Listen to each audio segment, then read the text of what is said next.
ប្អូនយើងនឹងសាកបាញ់ថ្នាំមួយមើលបាទបាញ់ថ្នាំសាកមើលបាទលបឿនបាញ់ថ្នាំមកវាខ្លាំងបាទអានេះយើងអត់ទាន់សារ៉េអាទឹកនុយធំទេបាទបើសារ៉េធំគឺកម្លាំងវាខ្លាំងជាងហ្នឹងបាទប្រភេទហ្នឹងគឺយើងបើ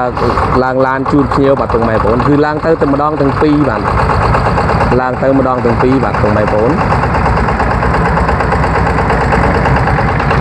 អានេះគឺយើងឡើងឡានបាទឡាននឹងគឺវែងដែរបាទឡាននឹងវែងយើងឡើងបានទាំងពីរបាទ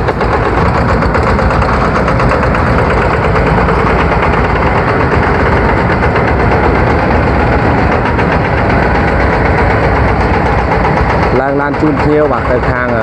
រតនគិរីបាទគាត់យកទៅបាញ់ចន្ទទីបាទខែហ្នឹងគឺត្រូវការចន្ទទីឯងបាទរដូវចន្ទទីយើងបាញ់ថ្នាំបាទអត់បាក់ចំណាយមនុស្សទេអានឹងគឺយើងបាញ់ថ្នាំអូតូបាទអានឹងអត់ពិបាកទេបាទយើងអ្នកបើកម្នាក់ជួលអ្នកបើកតែម្នាក់យើងអាចបាញ់ថ្នាំបានបងប្អូន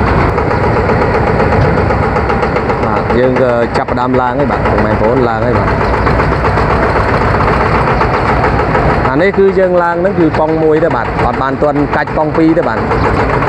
បើយើងកាច់ប៉ុង2វាកម្លាំងខ្លាំងបាទតែនេះយើងឡើងប្រភេទយើងដាក់ប៉ុង1ទេបាទបងប្អូនយើងដាក់ប្រភេទប៉ុង1យើងបានឡើងប៉ុង2ទេបាទចង់ដឹងប្រាំងបាទតើវាដើរបានឬអត់បាទអានេះគឺយើងឡើងហើយបាទបងប្អូនឡើងជូតភ្ញៀវបាទឡើងជូតភ្ញៀវ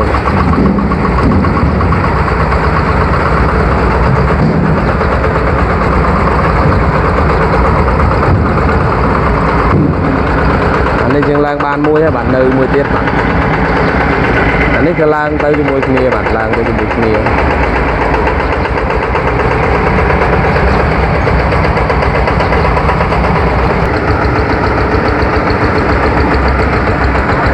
អានេះគឺយើងឡើងថែមមួយទៀត